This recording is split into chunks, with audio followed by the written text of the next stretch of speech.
ಧರ್ಮವನ್ನ ಒಡೆಯಲು ಹೋಗಿ ಕೈ ಸುಟ್ಟುಕೊಂಡ್ರ ಕೈ ನಾಯಕರು. ಕಳೆದ ವಿಧಾನಸಭೆ ಚುನಾವಣೆಯ ಹಿನ್ನಡೆಯಿಂದ ಇದೀಗ ಕೈ ನಾಯಕರು ಎಚ್ಚೆತ್ತಿದ್ದಾರೆ. ಅಂದು ಸಮುದಾಯವನ್ನ ಒಡೆಯಲು ಮುಂದಾಗಿದ್ದವರು ಇವತ್ತು ತಟಸ್ಥರಾಗಿದ್ದಾರೆ. ಒಗ್ಗಟ್ಟಿನ ಮಂತ್ರವನ್ನ ಕಾಂಗ್ರೆಸ್ನ ಲಿಂಗಾಯತ ಮುಖಂಡರು ಜಪಿಸ್ತಾ ಇದ್ದಾರೆ. ಲಿಂಗಾಯತ ವೀರಶೈವ ಭೇದ ಮರೆತು ಮುನ್ನಡೆಯಲು ನಿರ್ಧಾರವನ್ನ ಮಾಡಿದ್ದಾರೆ.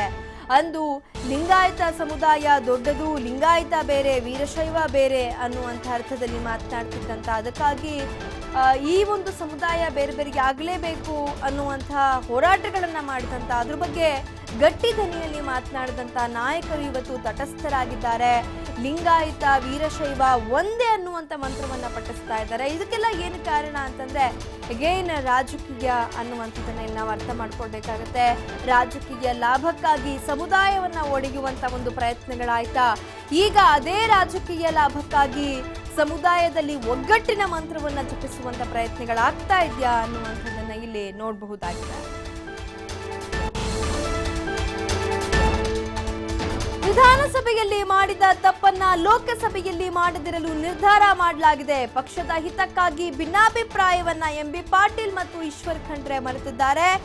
8 ಲೋಕಸಭಾ ಕ್ಷೇತ್ರದಲ್ಲಿ ಸ್ಪರ್ಧಿಸಲು ಲಿಂಗಾಯತರಿಗೆ ಟಿಕೆಟ್ ಬೇಡಿಕೆಯನ್ನ ಇಡಲಾಗಿದೆ. ಪಕ್ಷದ ಮುಖಂಡರಾದ ಸಿದ್ದರಾಮಯ್ಯ, ದಿನೇಶ್ ಗುಂಡೂರಾವ್ಗೆ ಮನವಿ ಮಾಡಲಾಗಿದೆ. ಬೀದರ್, ಬಾಗಲಕೋಟೆ, ಹಾವೇರಿ, ದಾವಣಗೆರೆ, ಧಾರವಾಡ, ಬೆಳಗಾವಿ, ಚಿಕ್ಕೋಡಿ, ಕೊಪ್ಪಳ ಈ 8 ಕ್ಷೇತ್ರಗಳಲ್ಲಿ ಲಿಂಗಾಯತ ಅಭ್ಯರ್ಥಿಗಳನ್ನ ಕಣಕ್ಕಿಳಿಸುವಂತೆ ಮನವಿ ಮಾಡಲಾಗಿದೆ. ಯಾಕಂತಂದ್ರೆ ಈ 8 ಕ್ಷೇತ್ರಗಳಲ್ಲಿ ಲಿಂಗಾಯತ ಮತಗಳೇ ನಿರ್ಣಾಯಕವಾಗಿರುವುದರಿಂದ ಲಿಂಗಾಯತ ಅಭ್ಯರ್ಥಿಗಳನ್ನ ಕಣಕ್ಕಿಳಿಸಿ ಅದರ ಲಾಭವನ್ನ ಪಡೆಯುವಂತ ಉದ್ದೇಶದಿಂದ ಲಿಂಗಾಯತ ಅಭ್ಯರ್ಥಿಗಳನ್ನೇ ಕಣಕ್ಕಿಳಿಸುವಂತ ಒಂದು ಬೇಡಿಕೆಯನ್ನ, ಮನವಿಯನ್ನ ಈಗಾಗಲೇ ವರಿಷ್ಠರ ಮುಂದಿಟ್ಟಿದ್ದಾರೆ.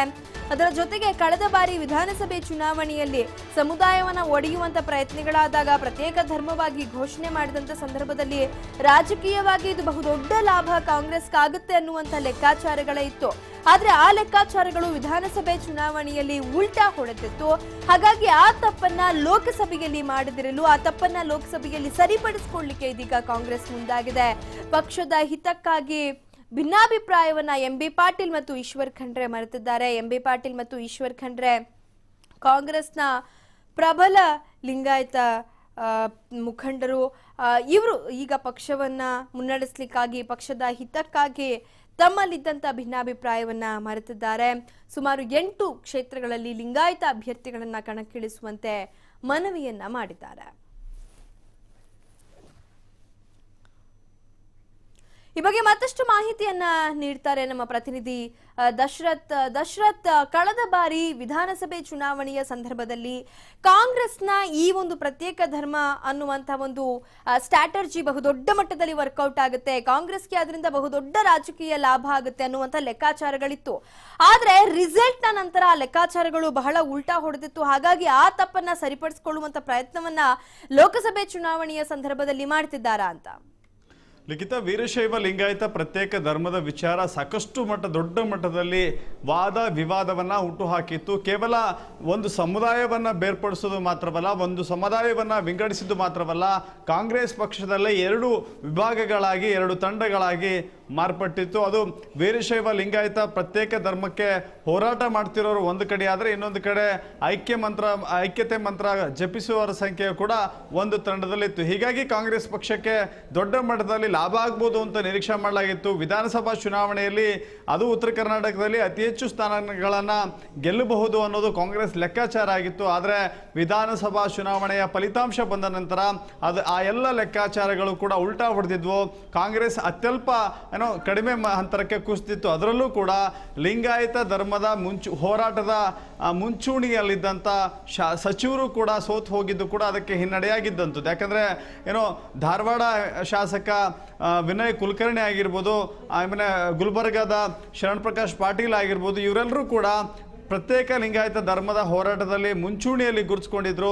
ಅವರು ಚುನಾವಣೆಯಲ್ಲಿ ಹೀನಾಯವಾಗಿ ಸೋಲಪ್ಪಿದ್ದ ಕಾರಣಕ್ಕಾಗಿ ಎಲ್ಲೋ ಒಂದು ಕಡೆ ಲಿಂಗಾಯತ ಪ್ರತ್ಯೇಕ ಧರ್ಮದ ಹೋರಾಟಕ್ಕೂ ಕೂಡ ಹಿನ್ನಡೆಯಾಗಿತ್ತು. ಹೀಗಾಗಿ ಆ ಸೋಲಿನ ಅರಿವಿನಿಂದ ಕಂಗೆಟ್ಟಿರುವಂಥ ಕಾಂಗ್ರೆಸ್ ಇದೀಗ ಬದಲಾವಣೆಯನ್ನು ಬಯಸಿದೆ. ಜೊತೆಗೆ ವೀರಶೈವ ಲಿಂಗಾಯತ ಅಂತ ಹೊಡೆದಾಡಿಕೊಳ್ಳೋ ಬದಲಾಗಿ ಒಗ್ಗಟ್ಟಾಗಿ ಹೋಗುವಂಥ ಮಂತ್ರವನ್ನು ಜಪಿಸ್ತಾ ಇದೆ.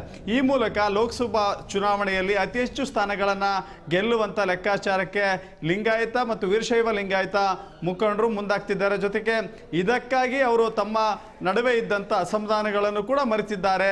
ಹೀಗಾಗಿ ಒಗ್ಗಟ್ಟಿನ ಮಂತ್ರವನ್ನ ಜಪಿಸ್ತಾ ಇದ್ದಾರೆ. ನಿನ್ನೆ ನಡೆದಿರುವಂಥ ಕಾಂಗ್ರೆಸ್ ಪಕ್ಷದ ಸಭೆಯಲ್ಲೂ ಕೂಡ ಇದೇ ವಿಷಯ ಕೂಡ ಪ್ರಸ್ತಾಪ ಆಗಿದೆ. ಪರ ಇದ್ದಂಥ MB ಪಾಟೀಲ್ ಮತ್ತೆ ವೀರಶೈವರ ಪರವಾಗಿದ್ದಂಥ ಈಶ್ವರ ಖಂಡ್ರೆ ತಮ್ಮ ವೈಮನಸ್ಸುಗಳೆಲ್ಲ ಮರೆತು ಒಂದಾಗಿ ಮುಂದಿನ ಚುನಾವಣೆಗೆ ಒಗ್ಗಟ್ಟಿನ ಮಂತ್ರವನ್ನು ಜಪಿಸಿದ್ದಾರೆ. ಮಾತ್ರವಲ್ಲ, ಉತ್ತರ ಕರ್ನಾಟಕದಲ್ಲಿ 8 ಸ್ಥಾನಗಳನ್ನು ತಮ್ಮ ಲಿಂಗಾಯತ ಕೋಟಾದಡಿ ಅಂದರೆ ಲಿಂಗಾಯತ ಅಭ್ಯರ್ಥಿಗಳಿಗೆ ಕೊಡಬೇಕು ನಮ್ಮ ಮನವಿಯನ್ನು CLP ಲೀಡರ್ ಸಿದ್ದರಾಮಯ್ಯ ಹಾಗೂ KPCC ಅಧ್ಯಕ್ಷ ದಿನೇಶ್ ಗುಂಡೂರಾವ್ ಇಬ್ಬರಿಗೂ ಕೂಡ ಮನವಿ ಮಾಡಿರುವಂಥದ್ದು. ಒಟ್ಟಾರೆ ವೀರಶೈವ ಲಿಂಗಾಯತ ವಿಭಜನೆಯಿಂದ ಕಾಂಗ್ರೆಸ್ಗೆ ಲಾಸ್ ಆಗಿದ್ದರ ಪರಿಣಾಮ, ಕಾಂಗ್ರೆಸ್ ನಷ್ಟ ಅನುಭವಿಸಿದರ ಪರಿಣಾಮ ಇದೀಗ ಲೋಕಸಭಾ ಚುನಾವಣೆಯಲ್ಲಿ ಹೇಗಾದರೂ ಮಾಡಿ ಹೆಚ್ಚು ಸ್ಥಾನಗಳನ್ನು ಗೆಲ್ಲಬೇಕು ಅನ್ನೋ ಲೆಕ್ಕಾಚಾರದಲ್ಲಿ ಹೋಗಿದೆ. ಹೀಗಾಗಿ ಕಳೆದ ಚುನಾವಣೆಯ ಫಲಿತಾಂಶದ ಪಾಠ ಆಗಿದೆ ಅವರಿಗೆ. ಸೋಲಿನ ಪಾಠದಿಂದ ಇದೀಗ ಒಗ್ಗಟ್ಟಿನ ಮಂತ್ರ ಜಪಿಸ್ತಾ ಇದ್ದಾರೆ. ಇದು ಎಷ್ಟರ ಮಟ್ಟಿಗೆ ವರ್ಕೌಟ್ ಆಗುತ್ತೆ ಅನ್ನೋದನ್ನ ಕಾದು ನೋಡಬೇಕಿದೆ. ಲಿಖಿತ. ಎಸ್ ದಶರಥ್, 8 ಕ್ಷೇತ್ರಗಳಲ್ಲಿ ಲಿಂಗಾಯತ ಅಭ್ಯರ್ಥಿಗಳನ್ನ ಕಣಕ್ಕಿಳಿಸುವಂತ ಒಂದು ಪ್ಲಾನಿಂಗ್ ಸ್ಟ್ರಾಟಜಿ ನಡೀತಾ ಇದೆ ಅನ್ನುವಂಥದ್ದು. ಅಂದ್ರೆ ಇದಕ್ಕೆ ವರಿಷ್ಠರು ಒಪ್ಪಿಗೆಯನ್ನ ಸೂಚಿಸ್ತಾರಾ? ಇದರಿಂದ ಕಾಂಗ್ರೆಸ್ಗಾಗುವಂತಹ ಲಾಭಗಳು ಯಾವ್ಯಾವು ಅಂತ? ಯಾಕಂದ್ರೆ ಸಮುದಾಯವನ್ನ ಈ ಮೂಲಕ ಪುನಃ ಓಲೈಸಿಕೊಳ್ಳುವಂತ ಒಂದು ಪ್ರಯತ್ನಗಳಿಗೆ ಇಲ್ಲಿ ಕೈಪಕ್ಷ ಮುಂದಾಗ್ತಿದ್ಯಾ ಅಂತ? ಟಿಕೆಟ್ ಹಂಚಿಕೆಗೂ ಮುನ್ನ ಆಯಾ ಸಮುದಾಯದ ನಾಯಕರು ಅವರ ಸಮುದಾಯದ ಮುಖಂಡರ ಸಭೆಯನ್ನು ಕರೆದು ನಾವು ಎಲ್ಲಿ ನಿಂತರೆ ಸೂಕ್ತ, ಎಲ್ಲಿ ಸ್ಪರ್ಧೆ ಮಾಡಿದ್ರೆ ನಮ್ಮ ಸಮುದಾಯದ ಮತಗಳು ಎಲ್ಲಿ ಜಾಸ್ತಿ ಇವೆ ಅಲ್ಲಿ ಸ್ಪರ್ಧೆ ಮಾಡೋದು ಸೂಕ್ತ ಅಂತ ಹೇಳಿ ಸಾಕಷ್ಟು ಎಲ್ಲ ಸಮುದಾಯದ ಮುಖಂಡರು ಕೂಡ ತಮ್ಮ ತಮ್ಮ ಸಮುದಾಯದ ಸಭೆಗಳನ್ನು ಮಾಡ್ತಾ ಇದ್ದಾರೆ. ಕಳೆದ ವಾರವಷ್ಟೇ ಆಂಜನೇಯ ಕೂಡ ಮಾದಿಗ ಜನಾಂಗದ ಸಭೆಯನ್ನು ಕರೆದು ಕೂಡ ಇದೇ ಬಗ್ಗೆ ಚರ್ಚೆ ಮಾಡಿದ್ದಾರೆ. ಇದೀಗ ಲಿಂಗಾಯತರ ಸರದಿ, ಲಿಂಗಾಯತರು ಕೂಡ ಎಲ್ಲೆಲ್ಲಿ ಪ್ರಬಲವಾಗಿ ಅತ್ಯಂತ ಹೆಚ್ಚು ಸಂಖ್ಯೆಯಲ್ಲಿದ್ದಾರೋ ಅಲ್ಲಿ ಅವರಿಗೆ ಸೀಟ್ ಕೊಡಬೇಕು ಅಂತ ಹೇಳಿ, ಫಾರ್ ಎಕ್ಸಾಂಪಲ್ ಬೀದರ್, ಬಾಗಲಕೋಟೆ, ಧಾರವಾಡ, ದಾವಣಗೆರೆ ಸೇರಿದಂತೆ ಒಟ್ಟು 8 ಕ್ಷೇತ್ರಗಳನ್ನು ಅವರು ಆಯ್ಕೆ ಮಾಡ್ಕೊಂಡಿರುವಂಥದ್ದು.